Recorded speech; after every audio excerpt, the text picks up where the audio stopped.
আসসালামু আলাইকুম। আমি আজকে ওল দিয়ে মুরগির মাংস দিয়ে রান্না করব।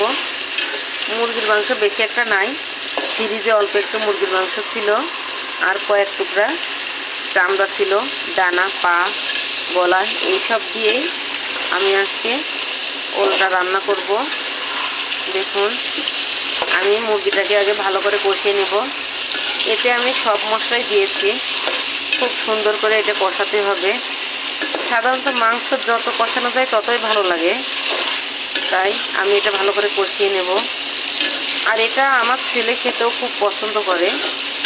মাটির নিচের ওল, কচুরমুখী, তারপরে মনে করেন মান কচু, এগুলো সবই আমার ছেলে পছন্দ করে, তাই এগুলো আমি রান্না করি। দেখুন, সুন্দর করে এটা কষিয়ে নিচ্ছি। এটা সুন্দর করে কষানো হয়ে গেলে আমি এটাতে ওল দিয়ে দেব। দেখুন, আমি ওল দিয়ে এটা ভালো করে কষিয়ে নেব। দেখুন কত সুন্দর করে এটা কষানো হচ্ছে। এটা কষানো হয়ে গেলে আমি এটাকে ঝোলের পানি দিয়ে দেব। আর ঝোলের পানি দিলে যখন এটা ঝোলটা কমে আসবে, মাখা মাখা শুকনো শুকনো হয়ে যাবে, একটু ঝোল থাকবে, তখন আমি এটাকে নামিয়ে ফেলবো।